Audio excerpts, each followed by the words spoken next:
Today we're going to talk about finding the start time. To find the start time, we need to know the elapsed time and the end time.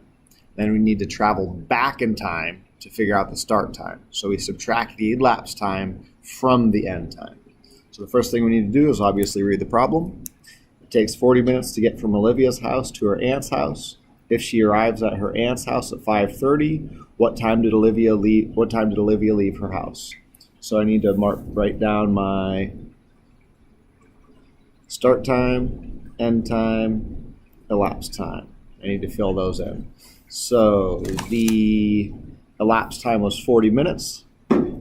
Took 40 minutes to get there. And the end time, she arrived at her aunt's house at 5:30 p.m.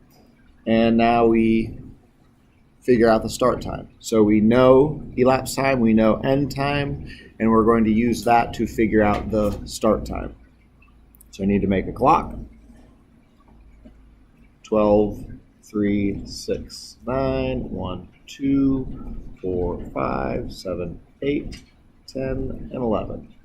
And then I mark down the end time minutes. So end time minutes is 30, 5, 10, 15, 20, 25, 30. I'll mark my end time minutes right there.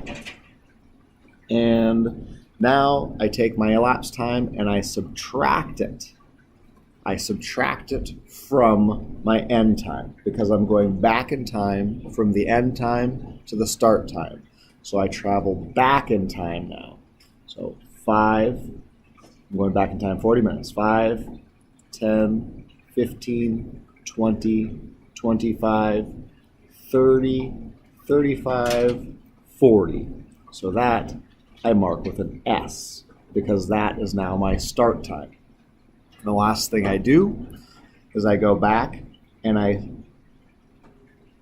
go to my end time and I count backwards in time till I hit my start time. So 5:30, 5:25, 5:20, 5:15, 5:10, 5:05, 5 o'clock, 4:55, 4:50.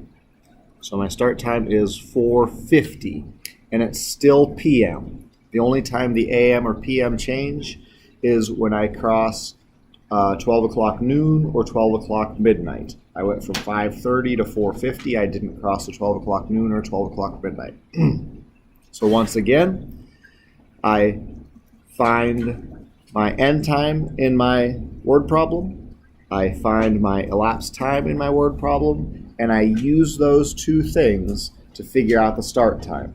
I mark down my end time, and I subtract or travel backwards in time, going counterclockwise, my elapsed time, and that will give me my start time.